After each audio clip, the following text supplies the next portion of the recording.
जब तुम्हें 8 घंटे के लिए 10 गुना कैशबैक का मौका मिले तो तुम ज्यादा से ज्यादा कितना पैसा उड़ा सकते हो। घर खरीदने के लिए मैंने अपनी पूरी जमा पूंजी लगा दी थी, लेकिन किसने सोचा था कि वो घर एक खंडहर बनकर रह जाएगा। मैं छत पर खड़ा होकर आसमान की तरफ देखकर गालियां बक रहा था। तभी अचानक मेरे दिमाग में एक आवाज गूंजी, 8 घंटे का शैनहाउ सिस्टम जुड़ गया है। अब से होस्ट का कोई भी बिना दोहराया गया खर्च 10 गुना वापस मिलेगा। ध्यान दें, सिस्टम 8 घंटे बाद सो जाएगा। मैंने अपने फोन की स्क्रीन को घूर कर देखा। इस महीने का उधार का बिल अभी तक एक पैसा भी नहीं चुकाया था। मेरी एक्स गर्लफ्रेंड ने शॉपिंग में 2000 उड़ा दिए थे और बॉस को खुश करने के लिए मैंने 850 की दावत दी थी। बाकी आलतू फालतू खर्च मिलाकर टोटल 3800 रुपए का बिल था। ये पैसा मैंने घर की किस्त भरने के लिए बचा कर रखा था, लेकिन अब मैंने सोच लिया था, जो होगा देखा जाएगा। मैंने एक ही बार में सब चुका दिया, लेकिन मुझे जरा भी अंदाजा नहीं था कि अगले ही पल मेरे फोन में मैसेज की घंटी बजेगी। आपके अकाउंट जिसके आखिर में 1571 है, उसमें 38,000 रुपये जमा कर दिए गए हैं। अब आपके अकाउंट में 38,227 रुपये हैं। अरे साला, ये सच है या झूठ? ये सिस्टम तो सच में काम कर रहा है। सिस्टम बाप ने मुझे धोखा नहीं दिया। अब तो मैं अमीर बन जाऊंगा। 8 घंटे, मेरे पास पागलों की तरह पैसा उड़ाने के लिए पूरे 8 घंटे का टाइम है। मैं इतना खरीदूंगा कि आसमान हिल जाएगा। आज तो मैं पैसा उड़ा उड़ा कर खुद को दुनिया का सबसे अमीर आदमी बना लूंगा। इस पागलपन वाली खुशी के बाद मैं शांत हुआ। अब मुझे क्या खरीदना चाहिए? हाँ, मुझे ऑनलाइन शॉपिंग करनी चाहिए। मैंने बिना टाइम बर्बाद किए सीधा दहवामाओ ऐप खोल लिया। हाथ में 30,000 से ज्यादा रुपए थे। मेरे दिमाग में तुरंत एक ही बात आई, अपना कंप्यूटर बदल लूं। एक पुराने गैजेट लवर के तौर पर पूरा आरओजी का सेटअप लेना मेरी जिंदगी का सपना था। जरा सोचो उस 4090 रैप्टर ग्राफिक कार्ड के बारे में, और वो फेमस एंगल्स आई आसूस मदरबोर्ड। बस ये सोचकर ही मेरे मुंह में पानी आ गया। पहले तो मैं एकदम कंगाल था।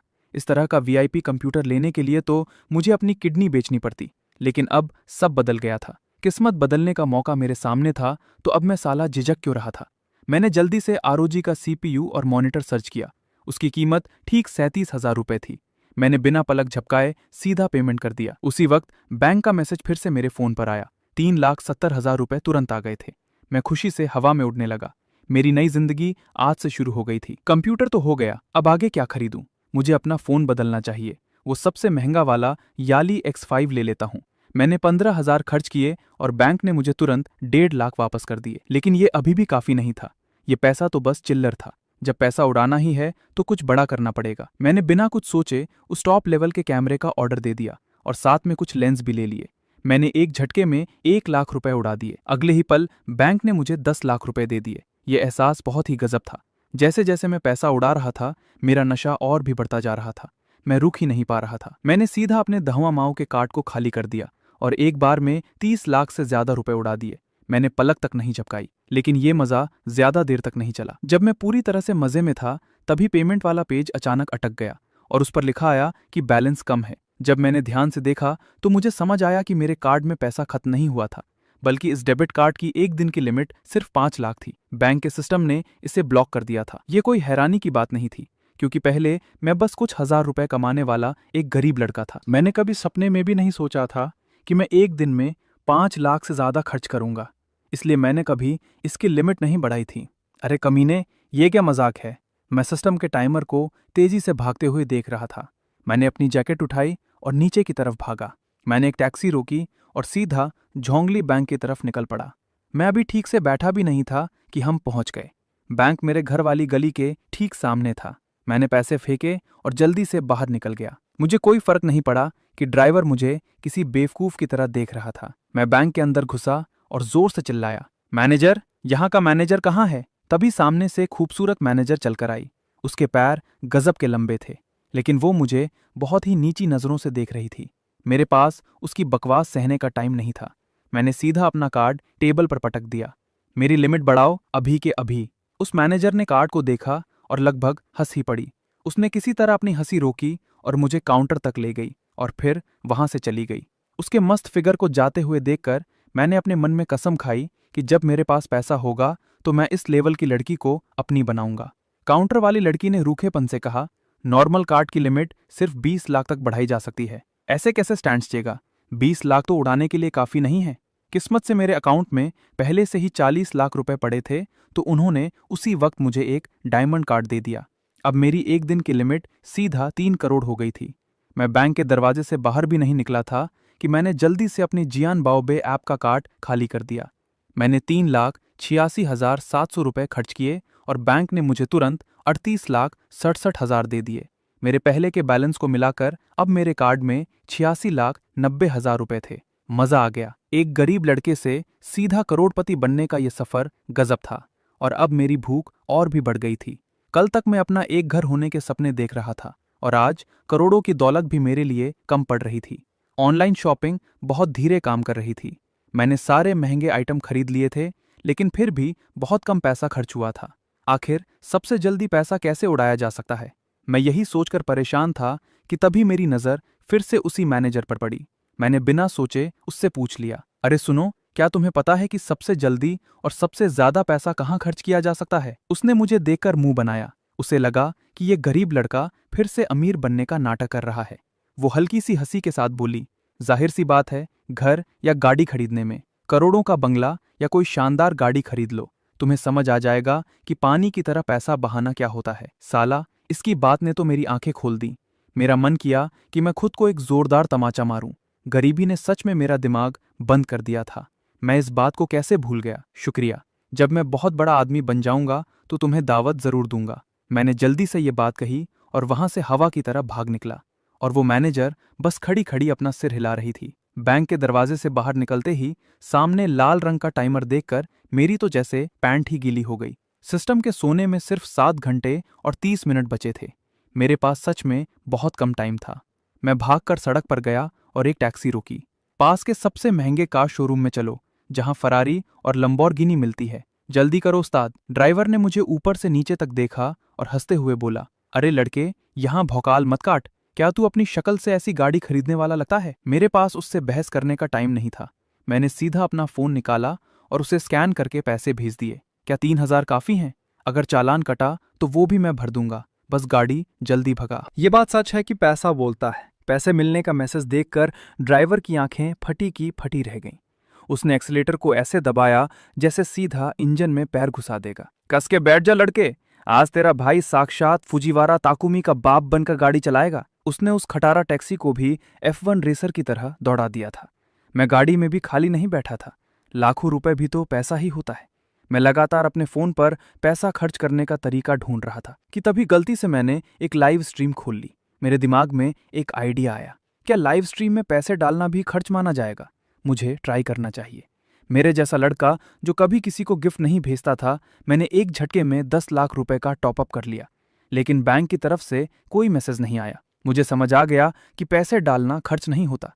मुझे गिफ्ट खरीदने पड़ेंगे, तभी वो असली खर्च माना जाएगा। मैंने एक शाओबेई नाम की लड़की का लाइव स्ट्रीम खोल लिया। मैं सिर्फ 5वें लेवल पर था, इसलिए मेरे आने पर कोई स्पेशल इफेक्ट भी नहीं आया। वो लड़की किसी और के साथ पीके बैटल कर रही थी और मचल मचल कर अपने फैंस से गिफ्ट मांग रही थी। मुझे याद आया कि पहले उसने मुझे रिप्लाई किया था, तो ठीक है, अब ये पैसों की बारिश उसी पर होगी। कार्निवल, क्लाउड एरो और चिंग यूंग रेल्म, मैंने उसे सारे के सारे गिफ्ट भेज दिए। मैंने 9 लाख से ज्यादा रुपए उड़ा दिए थे और बैंक ने मुझे तुरंत 90 लाख रुपए वापस कर दिए।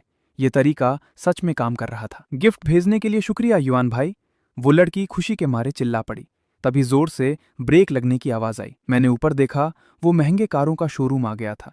लैम्बोर्गिनी मेरे ठीक सामने खड़ी थी। अब असली खेल शुरू होने वाला था। पहले तो मैं रोल्स रॉयस के दरवाजे की तरफ देखने से भी डरता था कि कहीं कोई मेरा मजाक ना उड़ा दे, लेकिन अब मेरे पास सिस्टम की पावर थी। इस लैम्बोर्गिनी के शोरूम से ही मेरा भौकाल शुरू होगा। अंदर घुसते ही उस लाल रंग की स्पोर्ट्स कार ने मेरा दिल जीत लिया। सच कहते हैं, स्पोर्ट्स कार ही लड़कों का असली प्यार होती है।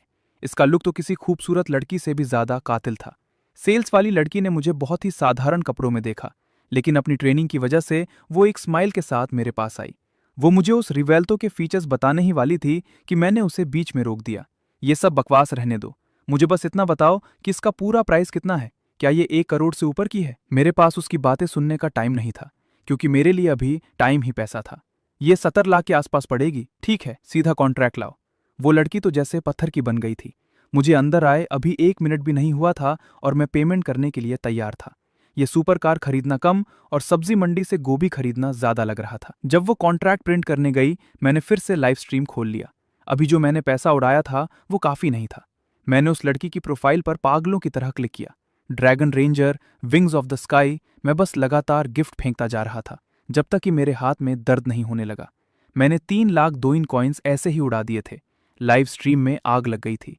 पूरी स्क्रीन पर मुझे बाप बोलने वाले कमेंट्स भरे पड़े थे, लेकिन मुझे सिर्फ अपने फोन की उस प्यारी सी घंटी से मतलब था। डिंग! बैंक में 30 लाख आ गए थे और मेरा बैलेंस तुरंत 1 करोड़ के पार हो गया। तभी वो सेल्स वाली लड़की कॉन्ट्रैक्ट लेकर भागते हुए वापस आई। उसने बहुत डरते हुए मुझसे पूछा कि क्या मैं एडवांस देना चाहूंगा। एडवांस कैसा? सीधा फुल पेमेंट करूंगा। मैं अंदर से बहुत उतावला हो रहा था। कैशबैक का टाइम सिर्फ 7 घंटे बचा था।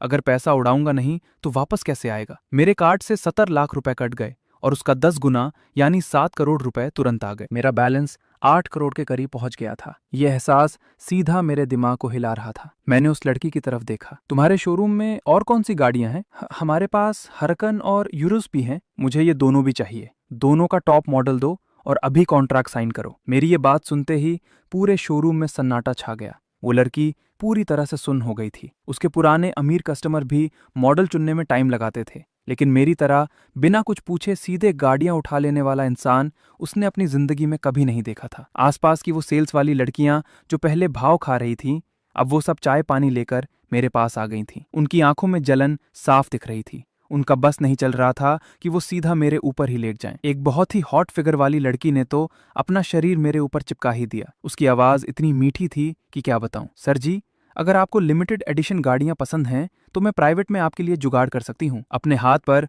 उसके शरीर को महसूस करके मेरे अंदर भी गर्मी बढ़ने लगी थी। क्या यही अमीरों के मजे होते हैं? साला ऐसा कौन होगा जो इस तरह के ऑफर को ठुकरा सके? लेकिन अगले ही पल मैंने खुद को रोककर उसके पैरों को पीछे धकेल दिया। हालांकि वो लड़की एकदम जहर थी, लेकिन कैशबैक के मजे के सामने ये कुछ भी नहीं था। अगर मैंने ये 8 घंटे बर्बाद कर दिए तो मैं जिंदगी भर रोता रहूंगा। मेरे चारों तरफ खड़ी भीड़ को हटाते हुए मैं एक बार फिर कैश काउंटर के सामने गया। 2 टॉप मॉडल लग्जरी गाड़ियों की कीमत 89,60,000 थी और मैंने बिना पलक झपकाए सीधा फुल पेमेंट कर दिया। डिंग! बैंक से 8 करोड़ 96 लाख का कैशबैक आ गया। मैं अपने फोन के मैसेज में उस बैलेंस को घूर रहा था। 15 करोड़ 50 लाख से ज्यादा। 10 करोड़ का आंकड़ा पार हो गया था। मेरी उंगलियां कांप रही थीं। मैं करोड़पति बन गया था। लिन सर, आपने एक ही बार में इतनी सारी गाड़ियां खरीद ली। क्या आप कोई छोटा मोटर शो लगाने वाले हैं? ली यिंग की आंखों में सितारे चमक रहे थे और वो खुशी से मेरे पास आई। मैंने अपने अंदर की उस पागलपन वाली खुशी को दबाया और शांत दिखने का नाटक करते हुए भौकाल काटा। बस ऐसे ही पसंद आ गई। ये बात बोलकर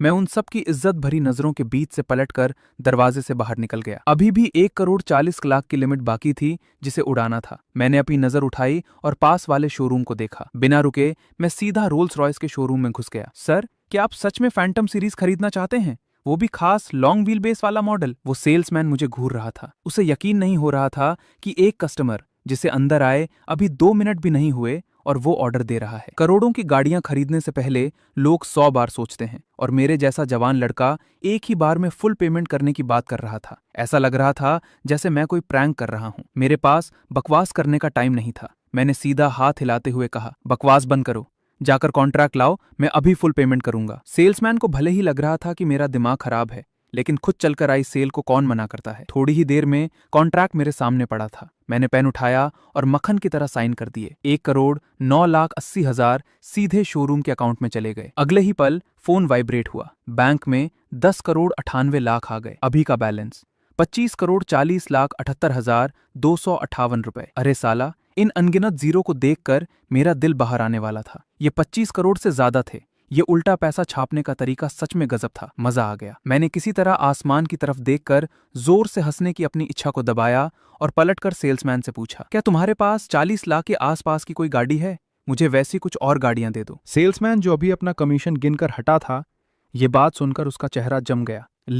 लिन सर, हमारे यहाँ सबसे सस्ती गाड़ी ही 50 लाख से शुरू होती है। साला कमीना, मैंने अपने मन में उसे गाली दी। पैसा होकर भी उसे उड़ा ना पाना एक अलग ही तरह की सजा है। अगर वो बकवास लिमिट नहीं होती तो मैं इस पूरी दुकान को ही खरीद लेता। मैं इसी बात को लेकर परेशान था कि तभी मेरे फोन की घंटी बजी। मैंने नंबर देखा, वो झोंगली बैंक का कॉल था। क्या मैं लिन सर से बात कर रहा हूँ?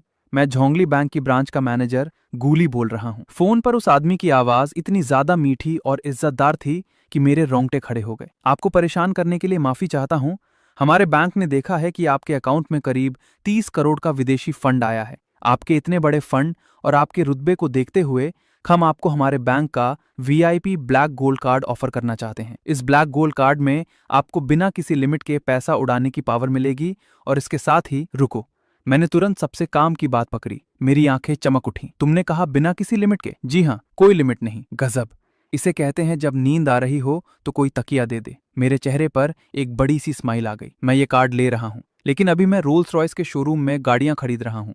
मेरे पास वहां आने का टाइम नहीं है। किसी को यहाँ भेज दो मेरा कार्ड बनाने के लिए। कोई बात नहीं लिन सर, क्या आप किसी खास मैनेजर को बुलाना चाहते हैं? कोई खास?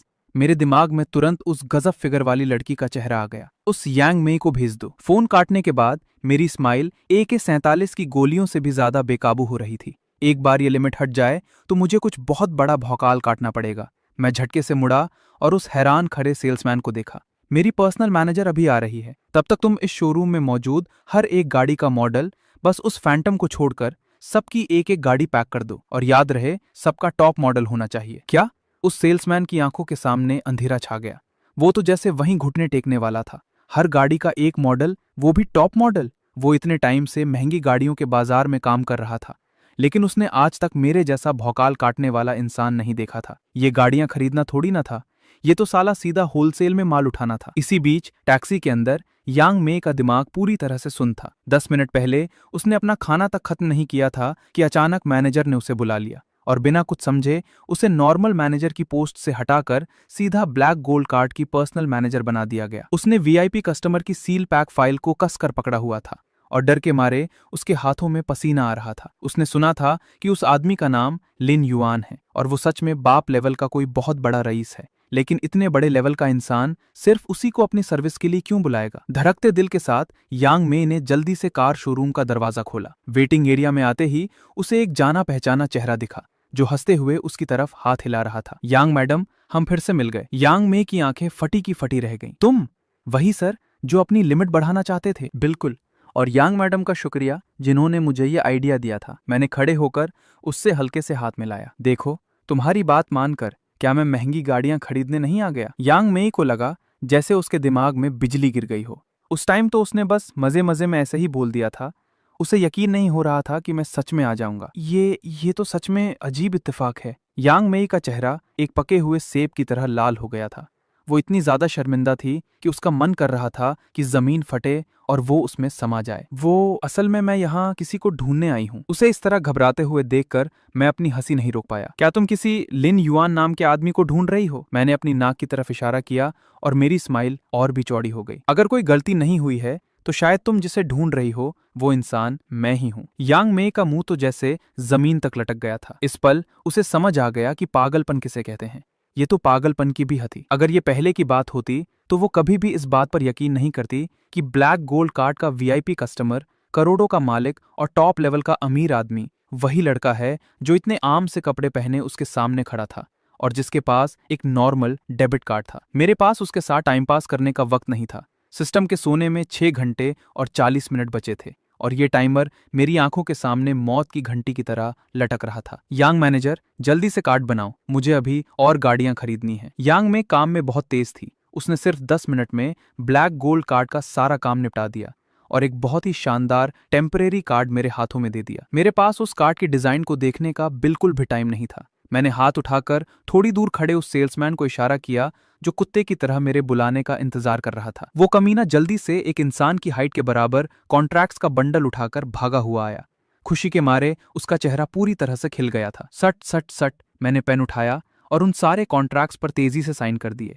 ये सब देखकर यांग मे का तो जैसे दिमाग ही फट गया था। लिन सर, क्या इतने सारे कॉन्ट्रैक्ट्स पर साइन करने से पहले आपको किसी वकील से बात नहीं करनी चाहिए? कोई जरूरत नहीं है, ये सब तो गाड़ियां खरीदने के लिए हैं। यांग मे को लग रहा था कि ये दुनिया ही पागल हो गई है। बाकी लोग रोल्स रॉयस खरीदने आते हैं तो एक गाड़ी लेते हैं और मैं साला यहाँ गाड़ियों का पूरा खानदान ही थोक में उठा रहा था। जैसे ही मैंने आखिरी कॉन्ट्रैक्ट पर साइन किया, मैंने वो टेम्परेरी कार्ड उठाया और पूरे भौकाल के साथ स्वाइप कर दिया। कलिनन के 86,90,000, स्पेक्टर के 63,40,000, घोस्ट के 63,90,000, कुल मिलाकर मैंने 2,10,00,000 से ज्यादा का पेमेंट किया। अगले ही पल सिस्टम की आवाज फिर से बजी। बैंक में 21,40,00,000 का कैशबैक आया है। आपका अभी का बैलेंस है 44,60,00,000। ये एहसास सच में मेरे अकाउंट में 4 अरब 46 करोड़ रुपए थे, लेकिन ये अभी भी मेरे लिए बहुत कम था। मैंने अपनी पसंद के कुछ रंग चुने, गाड़ी लेने का काम उस सेल्समैन पर छोड़ा और मुड़कर यांग मई से कहा, यांग मैडम, क्या रियल एस्टेट में आपका कोई जानने वाला है? मुझे बंगले खरीदने हैं। यांग में अभी तक मेरी महंगी गाड़ियां खरीदने के झटके से बाहर नहीं आई थी और अब वो मेरे इस नए विचार को सुनकर सन्न रह गई। उसने मुझे समझाने की कोशिश की, लिन सर, आजकल प्रॉपर्टी के दाम बहुत तेजी से गिर रहे हैं। इस वक्त खरीदना मतलब सीधे घाटे का सौदा है। मैंने हाथ हवा में लहराया। गिरते हैं तो गिरें, मुझे खरीदना है तो मैं खरीदूंगा, इससे कोई फर्क नहीं पड़ता। यांग में पूरी तरह से चुप हो गई। क्या कोई इंसान ऐसी बातें करता है? बाकी लोग घर इसलिए खरीदते हैं ताकि नुकसान न हो, और मैं ऐसे खरीद रहा था जैसे दान दे रहा हूं। अगर उसने अभी अभी गाड़ियों के इतने सारे कॉन्ट्रैक्ट्स अपनी आंखों से ना देखे होते तो वो पक्का मुझे पागल समझ बैठती। अगर आप सच में खरीदना चाहते हैं तो हमारे बैंक के कई बिल्डर्स के साथ रिश्ते हैं, मैं आपकी बात करवा सकती हूँ। बात करवाने में, फिर घर देखने और कॉन्ट्रैक्ट साइन करने में कम से कम कुछ घंटे तो लगेंगे ही ना। घर खरीदने का प्रोसेस इतना लंबा और ऊपर से कुछ घंटे। मैंने अपनी भ्रिकुटी सिकोड़ी। सिस्टम को सोने में सिर्फ 6 घंटे बचे थे। घर खरीदने में कुछ घंटे बर्बाद करने का मतलब था कि खेल खत्म। मुझे तो ऐसा तरीका चाहिए था जिसमें पैसा पलक झपकते खर्च हो और कैशबैक तुरंत मिले। तभी मेरे दिमाग में एक आइडिया आया और मेरी आंखें चमक उठीं। क्या कोई अधूरा प्रोजेक्ट है या ऐसी कोई कंपनी जो दिवालिया होने की कगार पर हो और कर्ज ना चुका पा रही हो? अगर ऐसी कोई कंपनी है तो मैं उसे पूरी तरह खरीद लूंगा, लेकिन काम बहुत तेजी से होना चाहिए। यांग में वहीं घुटने टेकने वाली थी। क्या ये पैसे की आग में पागल हो गया है? वो भी सीधे डूबे हुए प्रोजेक्ट्स में पैसा झोंकना चाहता है। वो मुझे समझाने ही वाली थी कि ऐसे प्रोजेक्ट्स अकुआ कुआ होते हैं जिनमें हाथ डालने से सिर्फ नुकसान होता है। लेकिन वो क्या जाने कि मुझे चाहिए ही वही डूबे हुए प्रोजेक्ट्स। सिर्फ डूबे हुए प्रोजेक्ट्स वाले ही अपनी संपत्ति बेचने के लिए उतावले रहते हैं, और तभी मेरा सौदा सबसे तेजी से पक्का हो सकता है। बकवास बंद करो, मैंने तुरंत फैसला सुनाया। जल्दी से अपने बैंक मैनेजर को फोन करो। उन दिवालिया मालिकों को तुरंत बैंक में बुलाओ। देर नहीं होनी चाहिए। यांग में मेरी बात टाल नहीं सकी। उसने लंबी सांस ली और फोन मिलाने लगी। हम तेजी से वापस जोंगली बैंक पहुंचे। इस वक्त सिस्टम के सोने में 5 घंटे और 50 मिनट बाकी थे। जैसे ही हम मीटिंग रूम में बैठे, सिस्टम का टाइमर किसी खौफनाक घंटी की तरह तेजी से भागने लगा। मैं गुस्से से पागल हो रहा था। वहां खाली बैठना वक्त की बर्बादी था। इसलिए मैंने अपना फोन निकाला और चाओ लियाओ प्लेटफॉर्म खोल लिया। चूंकि मैं एक ही चीज पर बार बार पैसा खर्च नहीं कर सकता था, इसलिए मैंने पैसे उड़ाने के नए तरीके ढूंढ निकाले। मैंने अपनी उंगलियों से स्क्रीन पर ताबड़तोड़ क्लिक करना शुरू कर दिया। पूरे प्लेटफॉर्म पर गिफ्ट बरसाने लगा। मुझे परवाह नहीं थी कि सामने वाला होस्ट कौन है। जो भी दिखा उसे गिफ्ट भेज दिए। 10,000 डॉबी खर्च किए, 10,000 वापस मिल गए। 3 लाख डॉबी खर्च किए, 3 लाख वापस मिल गए। मैंने अपनी फोन की स्क्रीन पर इतनी तेजी से हाथ चलाया कि मानो वो गर्म हो गई हो, और देखते ही देखते मैंने 30 लाख से ज्यादा का कैशबैक निकाल लिया। छोटी से छोटी रकम भी आखिर रकम होती है। जब तक पैसा मिल रहा है, उंगलियों का दर्द क्या चीज है। मेरे पास बैठी यांग में मुझे इस तरह पागलों की तरह स्क्रीन पर टैप करते देख रही थी। उसका चेहरा देखने लायक था। क्या यही अमीरों की जिंदगी होती है? लाखों रुपए ऐसे ही पानी की तरह बहा रहे हैं। तभी मीटिंग रूम का दरवाजा जोर से खुला और एक के बाद एक दर्जन से ज्यादा लोग अंदर घुस आए। हर किसी के चेहरे पर बेचैनी और आंखों में लालच साफ झलक रहा था। मैंने गिफ्ट भेजना बंद किया और मेरे होठों पर एक अजीब सी मुस्कान आ गई। शिकार पिंजरे में आ चुका है। मुझे बचाने के लिए लाइन में खड़े इन दिवालिया मालिकों को देखकर मेरे अंदर का उत्साह बढ़ गया। आज मैं इन्हें दिखाऊंगा कि असली रईस किसे कहते हैं। मैंने पूरी भीड़ पर नजर दौड़ाई और मेरी निगाहें एक मोटे ताजे मध्यम आयु वर्ग के आदमी पर जाकर रुकी, जो पहला शिकार था। गुआंगलाई कंस्ट्रक्शन के मैनेजर न्यू। मैंने उसके माथे से बहते पसीने को देखा और उत्सुकता से पूछा, मैनेजर न्यू, आप ही कंस्ट्रक्शन कंपनी आखिर क्यों डूब रही है? सब कुछ ठीक ठाक चल रहा था, लेकिन अचानक वो प्रमोटर दिवालिया हो गया और उसने हमारे पैसे की जगह फ्लैट थमा दिए। मैनेजर न्यू अपना पसीना पोंछते हुए रौनी सूरत बनाकर अपनी राम कहानी सुनाने लगा। सबके सब लग्जरी बंगले हैं। आज के वक्त में इन्हें कौन खरीदेगा? बैंक का लोन चुकाने की तारीख आ चुकी है और हमारी कंपनी अब बस दम तोड़ने ही वाली है। जैसे ही मैंने बंगले शब्द सुना, मेरी आंखें चमक उठीं। क्या ये वही चीज नहीं है जिसकी मुझे तलाश थी? मैंने तुरंत पूछा, कहाँ पर हैं? कितने सेट बचे हैं? बेस्ट नॉर्थ जिला क्लाउड एज में 10 बंगले बचे हैं। पूरा बंगल कितने का पड़ेगा? डिस्काउंट के बाद एक बंगले की कीमत 1.5 करोड़ से 4 करोड़ के बीच है। मैंने मन में हिसाब लगाया। बेस्ट नॉर्थ जिला शहर से सिर्फ आधे घंटे की दूरी पर है। लोकेशन एकदम प्राइम है। इसलिए मैंने बहुत ही हल्के अंदाज में कह दिया, ये 10 बंगले मुझे चाहिए, एक मुश्त, पूरा पेमेंट अभी कर दूंगा। मेरी बात सुनते ही पूरा मीटिंग रूम एक पल के लिए शांत हो गया और फिर मैनेजर न्यू खुशी के मारे तुतलाने लगा, सच में फुल पेमेंट? आप तो मेरे भगवान हैं। मेरा पुनर्जन्म करने आए हैं। मैंने शांत रहकर हाथ से इशारा किया और पास बैठी यंग में से कहा कि जल्दी से कॉन्ट्रैक्ट साइन करें। कुछ ही मिनटों बाद 27 करोड़ 75 लाख रुपए सीधे ट्रांसफर हो गए। अगले ही पल मशीन जैसी आवाज गूंजी। सिस्टम का कैशबैक अकाउंट में आ गया, 28 अरब 75 करोड़ रुपए। बंगलों की कीमत काटकर मेरे अकाउंट का बैलेंस सीधे 3 अरब से ज्यादा पर पहुंच गया। मजा आ गया। कुछ ही मिनटों में मुझे मुफ्त में 10 बंगले तो मिले ही, साथ ही 2 अरब से ज्यादा का नकद मुनाफा भी हो गया। क्या इस दुनिया में इससे भी ज्यादा फायदेमंद कोई सौदा हो सकता है? हाथ में 3 अरब से ज्यादा की भारी रकम आते ही मेरी रीढ़ की हड्डी और सीधी हो गई। इसके बाद मेरी नजरें और ज्यादा लाल हो गईं और मैं अपने अगले शिकार की तलाश में जुट गया। इन सभी मालिकों की नजरों में मैं एक बहुत बड़ा बेवकूफ था जो अपनी जेब से पैसे लुटा रहा था। इसलिए वे मेरी चापलूसी करने में लगे थे ताकि अपनी डूबती हुई कंपनियों को मेरे सिर मढ़ सकें। लेकिन वे क्या जाने कि मुझे यही तो चाहिए था। जितनी महंगी खरीद होगी मेरा मुनाफा उतना ही बड़ा होगा। मुझे इस बात से कोई फर्क नहीं पड़ता कि कंपनी का भविष्य क्या है। मेरे लिए खरीदना ही सबसे बड़ा फायदा है। सोने में सिर्फ 5 घंटे और 15 मिनट बाकी थे। मुझे अपनी रफ्तार बढ़ानी होगी। मैंने बिना कुछ ज्यादा सोचे समझे एक ही सांस में 10 कंपनियों के कागजातों पर धड़ाधड़ साइन कर दिए। E commerce, software, live streaming, mobile accessories, food and beverage, chemicals, metallurgy और यहाँ तक कि एक कपड़ों की फैक्ट्री और पब्लिशिंग हाउस भी। चाहे उनके प्रोडक्ट्स बेकार हों या फंड खत्म हो चुका हो, मेरे लिए कोई फर्क नहीं पड़ता था। मैंने एक ही झटके में 1.5 अरब की अधिग्रहण राशि झोंक दी और साथ में रिसर्च और डेवलपमेंट के लिए भी भारी रकम दे डाली। अगर इतनी मदद के बाद भी ये कंपनियां नहीं संभली तो समझो इनका वक्त वाकई पूरा हो चुका था। जैसे ही मैंने कागजातों पर साइन किए, सिस्टम एक बार फिर से जोर जोर से कांप उठा और कैशबैक के नोटिफिकेशन चमकने लगे। 15 अरब का आंकड़ा मेरी आंखों के सामने झिलमिला रहा था। उस खुशी को शब्दों में बयां करना नामुमकिन था। इस बैच को विदा करते ही टाइमर में 4 घंटे और 15 मिनट बचे थे। तभी मैनेजर ने एक खास मेहमान को अंदर भेजा, दादी ग्रुप के प्रोजेक्ट हेड मैनेजर लियू। मैंने अपनी भौएं सिकोड़ी और ठंडी नजरों से उसकी तरफ देखा। तुम यहाँ दादी ग्रुप के किसी अधूरे प्रोजेक्ट का कबाड़ा मेरे गले मढ़ने तो नहीं आए हो? दादी ग्रुप के मैनेजर लियू अभी बोल भी नहीं पाए थे कि मेरी बात सुनकर उनका चेहरा गुस्से और शर्म से लाल हो गया। वो पूरी तरह झेम गए और बोले, लीन सर, आपकी दूरदर्शिता वाकई गजब की है। कंपनी डूबने की कगार पर है और हमें खुद को बचाने के लिए तुरंत पैसों की जरूरत है। मैं अपनी हंसी मुश्किल से रोक पाया। यानी ये वही कमीने हैं जिनकी वजह से मैंने पहले जो घर खरीदा था वो अधूरा रह गया और फिर प्रॉपर्टी के दाम जमीन पर आ गए। अब ये मुझे ही अपना बेवकूफ़ बनाने चले आए। खाक ऐसा होने दूंगा। मैं उन्हें तुरंत बाहर का रास्ता दिखाने ही वाला था कि मैनेजर लियू ने अचानक घुटने टेक दिए और मेरे सामने आ गिरे। मैं चौंक गया। ये क्या ड्रामा है? लीन सर, चाहे जो गलती हुई हो वो दादी ग्रुप की तरफ से हुई है, लेकिन फ्लैट खरीदने वाले आम लोग तो बेकसूर है ना। उन सब की खातिर प्लीज इन्हें बचा लीजिए। मैनेजर लियू रोनी सूरत बनाकर गिड़गिड़ाने लगे। अगर आप इस प्रोजेक्ट को संभाल लेते हैं तो बाकी के 3 फेज का काम पूरा हो जाएगा। वहां हजारों परिवार रहते हैं। ये सौदा आपके लिए किसी भी तरह घाटे का नहीं रहेगा। इस बात ने सीधे मेरे दिल को छू लिया, क्योंकि मैं खुद भी कभी उस अधूरे घर के दर्द को झेल चुका था। उस भुक्तभोगी का दर्द मैं अच्छी तरह समझता था, इसलिए मैं खामोश हो गया। वैसे भी सिस्टम का बैकअप मेरे पास था। अगर सच में घाटा भी हो जाता तो भी मैं फायदे में ही रहता।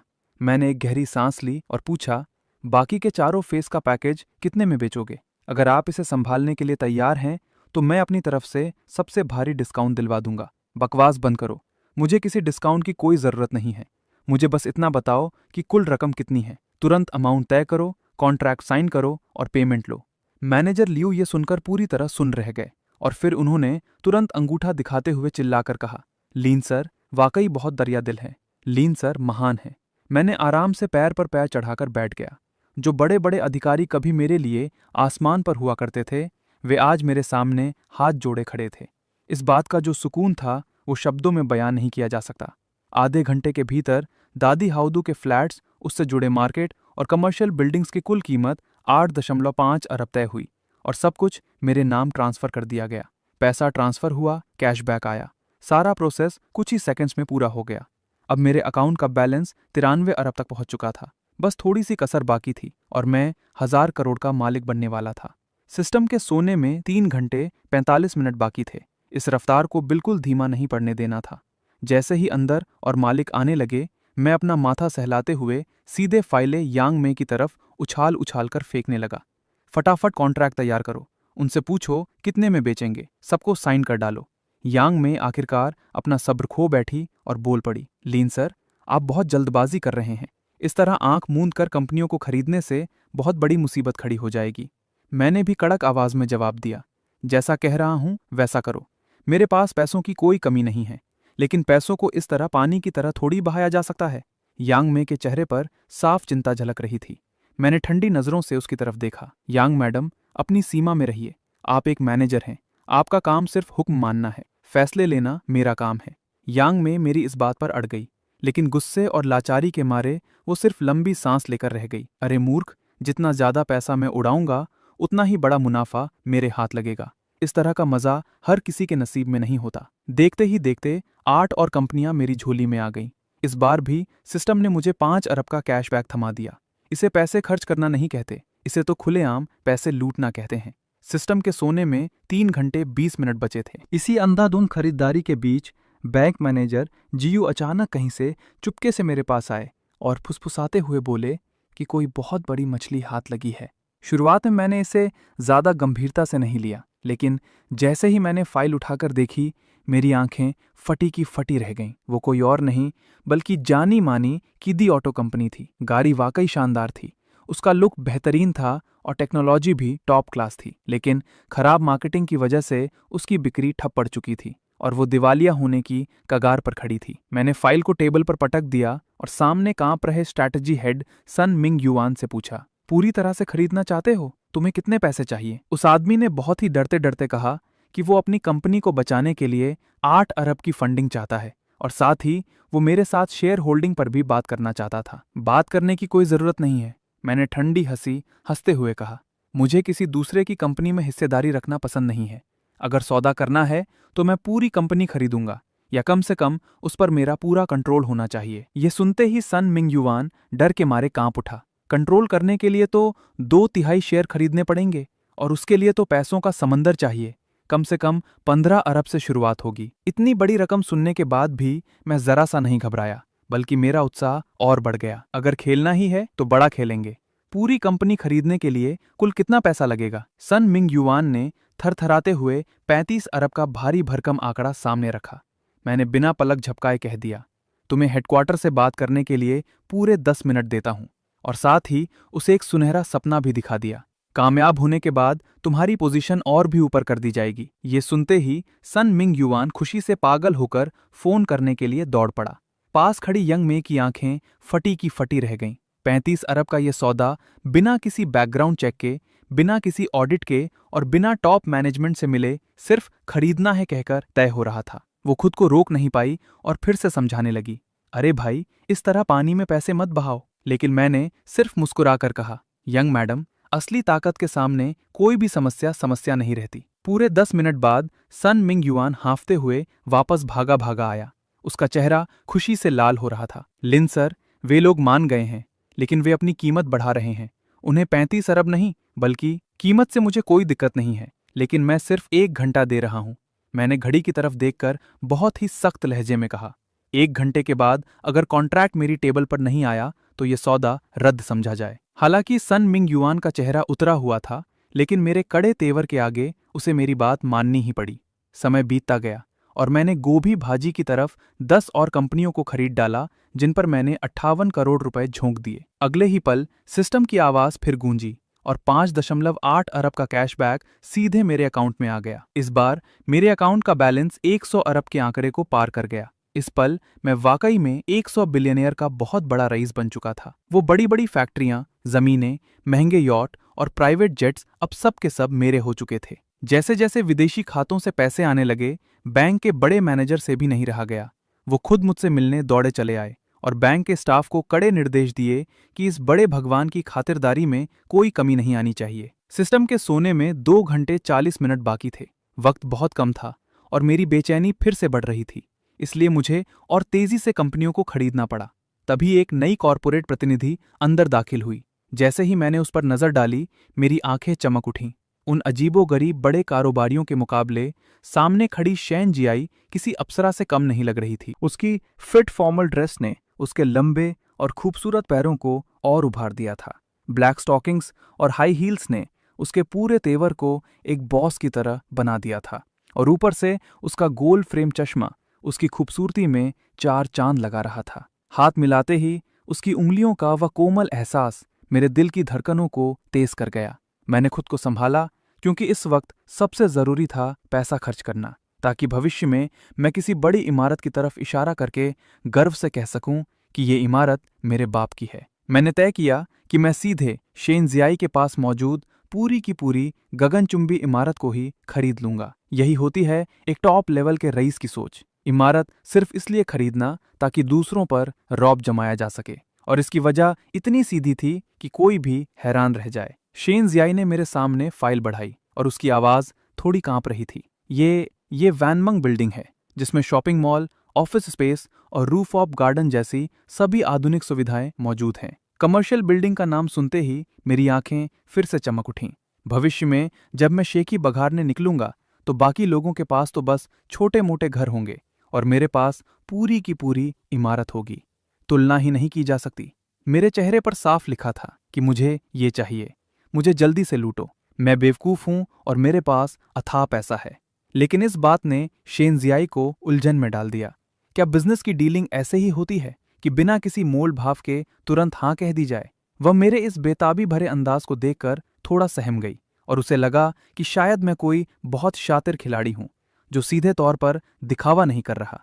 ये तो बड़े खिलाड़ियों के बीच दिमाग का एक बहुत बड़ा खेल था। शेनजियाई ने अपने दांत भींचे और थोड़ा सोच समझकर एक आंकड़ा सामने रखा।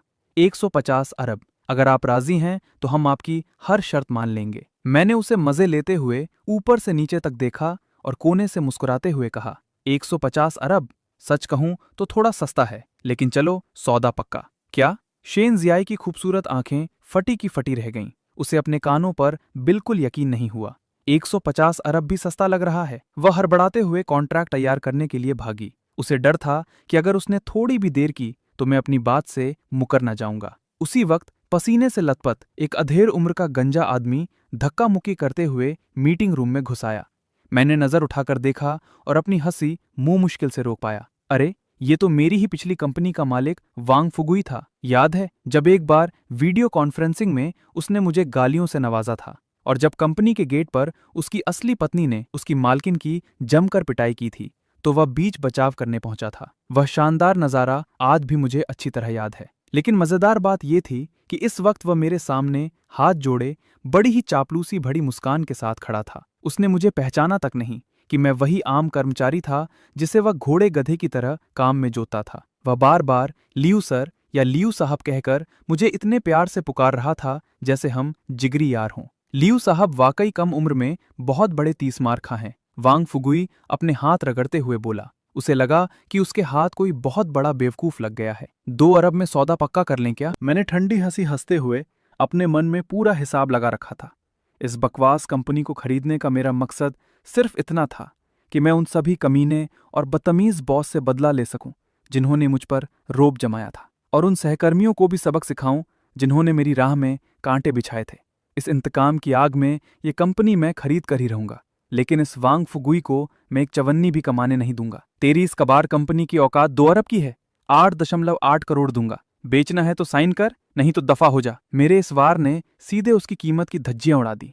वांग फुगुई वहीं सुन्न पड़ गया और उसकी पूरी टीम के होश उड़ गए। थोड़ी देर पहले जो शख्स बिना पलक झपकाए 150 अरब उड़ा रहा था, वो अचानक इतनी सी रकम के लिए क्यों अड़ गया? वांग फुगुई ने जब ये सारा माजरा देखा तो उसे डर सताने लगा कि कहीं हाथ आया शिकार फिसल न जाए। आखिरकार उसकी कंपनी की क्या हालत थी, ये उससे बेहतर कोई नहीं जानता था। इसलिए उसने रोनी सूरत बनाते हुए फौरन हामी भर दी। कॉर्पोरेट कॉन्ट्रैक्ट साइन होते ही 8.8 करोड़ रुपए तुरंत ट्रांसफर कर दिए गए, और अगले ही पल मेरे दिमाग में वो ठंडी यांत्रिक आवाज फिर गूंज उठी। 10 गुना कैशबैक, 88 करोड़ रुपए सीधे अकाउंट में आ गए। मेरे अकाउंट के बैलेंस में उन अनगिनत लंबी संख्याओं को देखकर 103 अरब 34 करोड़ 46 लाख। मुझे महसूस हुआ कि बिल्ली और चूहे का ये खेल अब असल मायनों में शुरू हुआ है। इसके बाद मैंने सीधे अंधाधुंध खरीदारी का दौर शुरू कर दिया, और एक ही सांस में 2 और कंपनियों को निगलते हुए 8 अरब उड़ा दिए। तभी शेनजियाई की टीम ने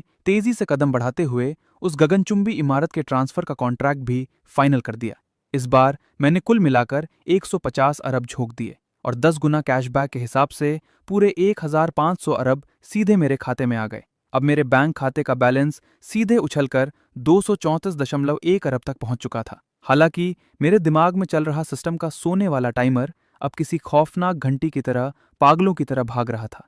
टाइमर में सिर्फ 1 घंटा 50 मिनट बाकी थे। इस वक्त मेरे पास पैसे गिनने की फुर्सत बिल्कुल नहीं थी। पैसे उड़ाते रहना ही मेरी सबसे पहली प्राथमिकता थी। चीदी ऑटो के फाउंडर वेन पेंग खुद अपनी टीम को लेकर बैंक के मीटिंग रूम में आ धमके, जिससे माहौल अचानक काफी तनावपूर्ण हो गया। लेकिन मैंने उस ऑटोमोबाइल इंडस्ट्री के दिग्गज को सीधे एक पक्की तसल्ली दे दी। वेन सर, कारें कैसे बनती हैं ये मैं नहीं जानता। चीदी को खरीदने का मेरा फैसला पूरी तरह से आपकी शख्सियत और सिर्फ मेरे पुराने जज्बे की वजह से है। इसलिए कंपनी के सारे फैसले लेने का हक सिर्फ आपके पास रहेगा। मुझे तो बस रिजल्ट चाहिए। वेन पेंग अपनी जगह पर पत्थर की मूर्ति की तरह जम गए। उन्होंने सपने में भी नहीं सोचा था कि मैं 30 अरब से ज्यादा का फंड लगाकर पूरी कंपनी को खरीद लूंगा और इसके बावजूद उन्हें ही कंपनी की कमान सौंपे रखूंगा। ये तो उनके लिए किसी पुनर्जन्म से कम नहीं था, लेकिन आखिर वो इस धंधे के मंजे हुए खिलाड़ी थे। एहसानमंद होने के बावजूद वो बहुत ही समझदारी से बोले, लियू साहब, ये बिजनेस के नियमों के खिलाफ है। कम से कम कुछ खास विभागों में तो आपको अपने आदमी बिठाने ही चाहिए, वरना मेरे मन में थोड़ा डर बना रहेगा। सच कहूं तो इस वक्त मेरा दिल अंदर से पूरी तरह कांप रहा था। हालांकि मैं भी पहले कॉरपोरेट की दुनिया में रह चुका था और अच्छी तरह जानता था कि अपना कोई वफादार आदमी ना होना बहुत बड़ा खतरा है। लेकिन इस वक्त पैसों के अलावा मेरे पास कोई दूसरा इंसान नहीं था जो मेरा अपना हो। इसलिए मैंने बहुत ही गंभीर अंदाज में सिर हिलाया। ठीक है, कुछ दिनों बाद मैं अपने आदमी यहाँ सेट कर दूंगा। अभी आप बेझिझक होकर काम कीजिए। जो इंसान भरोसे के काबिल ना हो उसे काम पर रखो मत, और जिस पर भरोसा करो उस पर शक मत करो। मेरी इस एक ही बात ने वेन पेंग को इतना भावुक कर दिया कि उनकी आंखें डबडबा गईं। उन्होंने कसकर मेरा हाथ थामा और कसम खाई कि वो इस जान की बाजी लगाकर मेरे इस भरोसे को टूटने नहीं देंगे। इन लोगों को विदा करने के बाद मैंने जाकर चैन की सांस ली। कम से कम एक भरोसेमंद नौकर ढूंढने के लिए ही सही वेन पेंग को संभालना बहुत जरूरी था, वरना क्या मुझे खुद उतरकर गाड़ियां बनाने उतरना पड़ता। तभी बैंक से पैसे कटने का मैसेज बजा और उसके तुरंत बाद विदेशी खाते में पैसे आने की सूचना चमक उठी। 35 अरब की भारी भरकम रकम मेरे खाते में आ चुकी थी और मेरा बैलेंस सीधे 500 अरब के पार पहुंच गया था। सिस्टम के सोने में सिर्फ 1 घंटा 20 मिनट बचे थे। सोफे पर बेसुध पड़े पड़े मुझे ऐसा लग रहा था कि मेरा शरीर पूरी तरह से निचोड़ा जा चुका है। पिछले 6-7 घंटों से मेरा दिमाग जिस हद तक तनाव में था, वैसी स्थिति में तो लोहे का शरीर भी टूट जाता। बचे हुए थोड़े से वक्त को देखकर मैंने अपने दांत भींचे और खुद को जबरन सीधा बैठाया।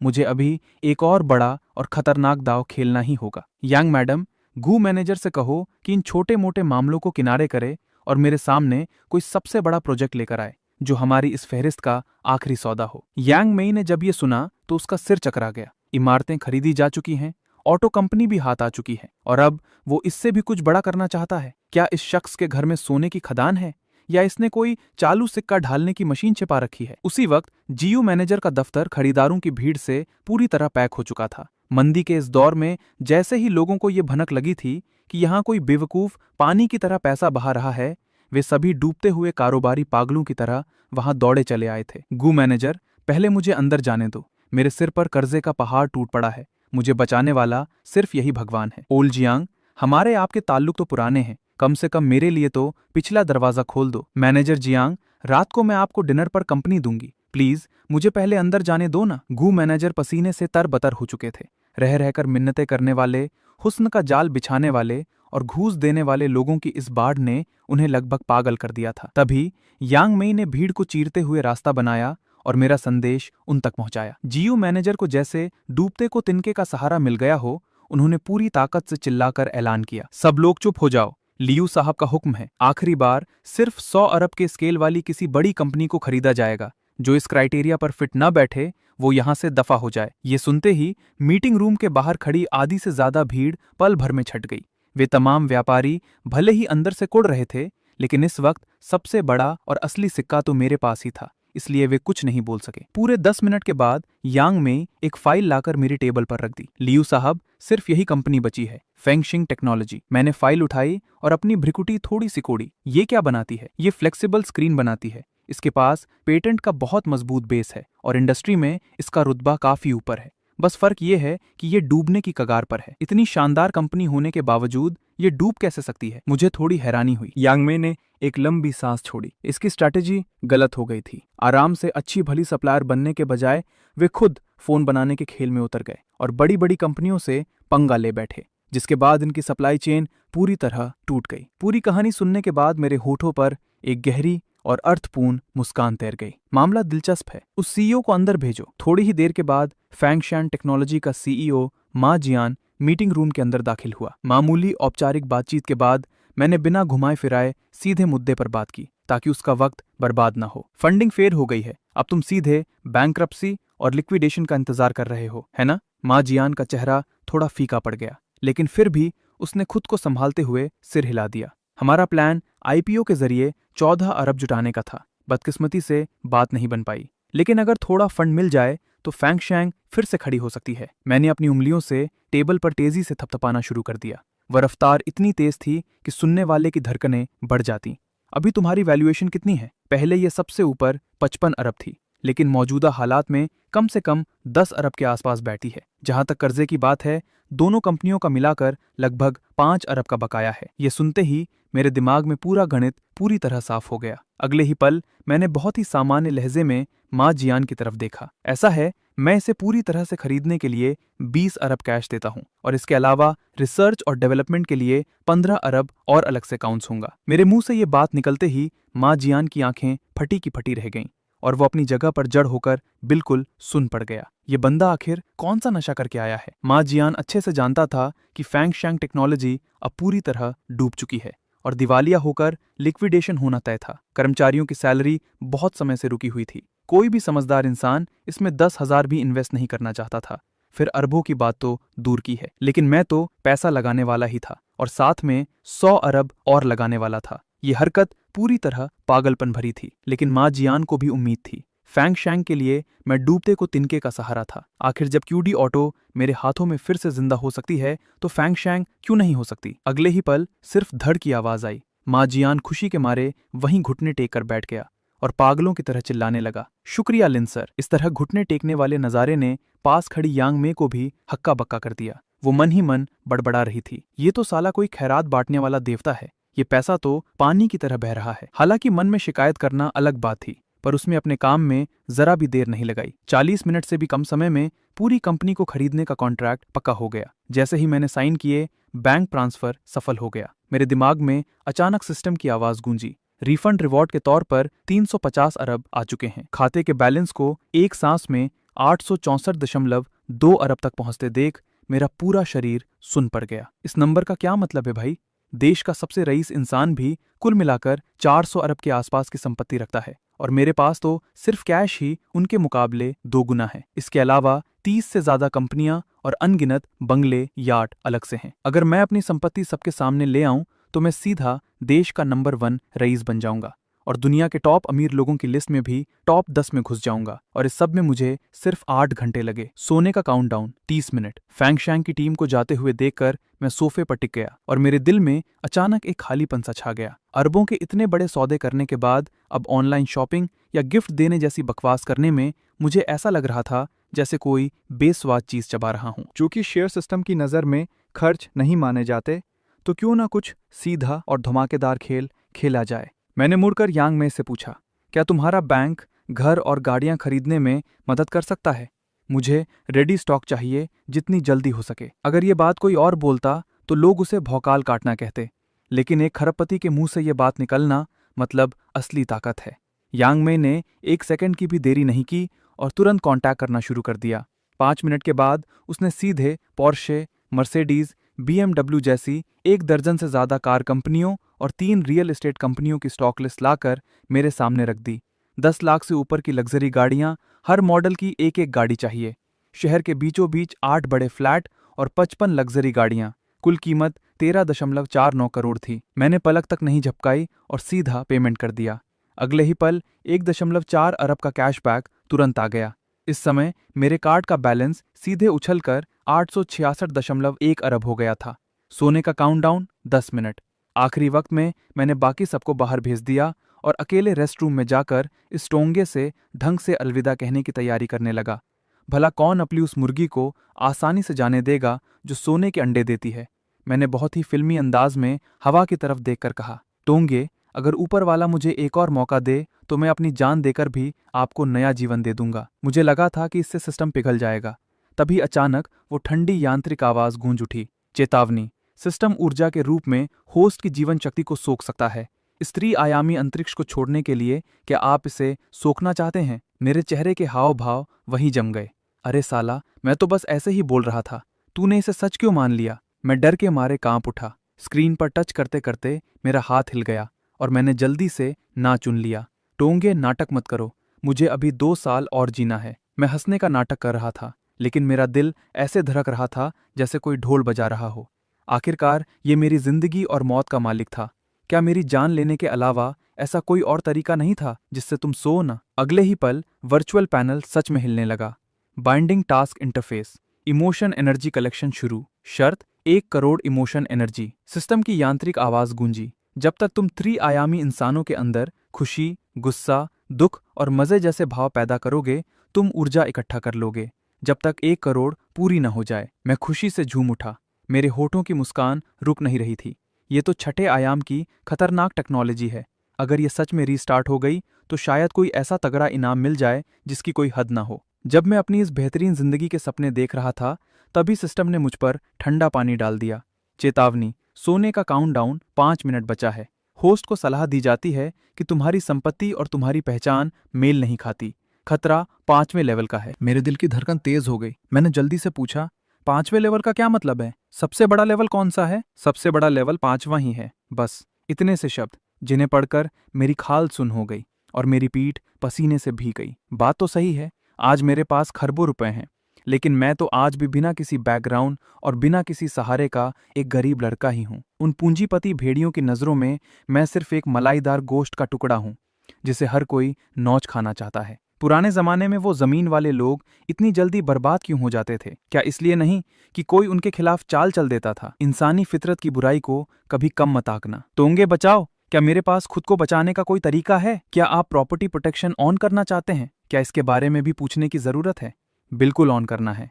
800 अरब की रकम जबरन जर्मनी के रिकंस्ट्रक्शन क्रेडिट बैंक में ट्रांसफर कर दी गई है, जिस पर सिर्फ ब्याज मिलेगा, और मूलधन निकालने के लिए खुद जर्मनी जाकर आंखों की पुतली और उंगलियों के निशान वेरीफाई करने होंगे। 800 अरब इस तरह पूरी तरह लॉक हो चुके थे। खाते में बचे हुए 66.1 अरब को देखकर भले ही मेरी संपत्ति अचानक बहुत कम हो गई थी, लेकिन मेरे दिल को बहुत बड़ा सुकून मिला। बाकी बचा हुआ पैसा मेरी कई पीढ़ियों के लिए काफी था। कम से कम किसी के द्वारा पूरी तरह खाए जाने से तो बच गया। एक बात अजीब है, आज के समय में जब फॉरेन एक्सचेंज के नियम इतने सख्त हैं, तो सिस्टम ने पैसे कैसे टारगेट ट्रांसफर कर दिए? सिस्टम किसी भी चीज को दोबारा व्यवस्थित कर सकता है। इसके तुरंत बाद मेरी आंखें, चेहरा, नसें और उंगलियों के निशान 1 सेकंड में रिकॉर्ड हो गए। यहां तक कि बैंक कार्ड की भी जरूरत नहीं पड़ी। मेरा शरीर ही इकलौती चाबी था। इससे पहले कि मैं पूरी तरह होश में आ पाता, सिस्टम की आखिरी आवाज गूंज उठी, ऊर्जा खत्म हो चुकी है, जबरदस्ती स्लीप मोड में जा रहे हैं। दिमाग में एक रोशनी चमकी और सारे इंटरफेस पल भर में गायब हो गए। टोंगे, टोंगे भैया, मैंने 2 बार हड़बड़ाकर आवाज दी, लेकिन जवाब में सिर्फ मौत जैसी खामोशी मिली। इस पल एक बहुत बड़ा डर मेरे अंदर समा गया। क्या अभी तक जो हुआ वो सब सिर्फ एक सपना था? मैंने अपनी जांघ पर जोर से एक चींटी काटी। उस तेज दर्द ने मुझे तुरंत होश में ला दिया। पागलों वाली खुशी मेरे चेहरे पर छा गई। सच है, सब कुछ सच है। मैं सच में 800 अरब का मालिक बन चुका हूं। तभी किसी ने दरवाजे पर हल्के से खटखटाया। खट खट खट। यांग मेई फाइलें लेकर अंदर आ गई। उसकी फॉर्मल ड्रेस में उसका फिगर काफी गजब लग रहा था। लिन सर, घरों के नाम ट्रांसफर का काम पूरा हो गया है। बड़े वेयरहाउस भी किराए पर ले लिए गए हैं। क्या आपका कोई और आदेश है? सामने इस काबिल और तेज तर्रार कॉर्पोरेट महिला को देखकर मुझे अचानक उस पर थोड़ा प्यार आ गया। अगर मुझे खुद को बचाना है तो मेरे पास ऐसे भरोसेमंद और काम करने वाले लोग क्यों नहीं होने चाहिए? मैंने अपना गला साफ किया और ऐसे ही पूछ लिया, यांग मैडम, बैंक में तुम्हारी साल भर की कमाई कितनी है? यांग में थोड़ी चौंक गई और उसने बिना सोचे जवाब दिया, मैं ब्लैक गोल्ड कार्ड की पर्सनल मैनेजर हूँ। बोनस मिलाकर साल के लगभग 50 लाख मिल जाते हैं। मैंने हल्के से मुस्कुराते हुए अपना हाथ आगे बढ़ा दिया। नौकरी छोड़ो और मेरे साथ काम करो। सालाना सैलरी 5 करोड़ मिलेगी। सोचने के लिए सिर्फ 1 मिनट का वक्त है।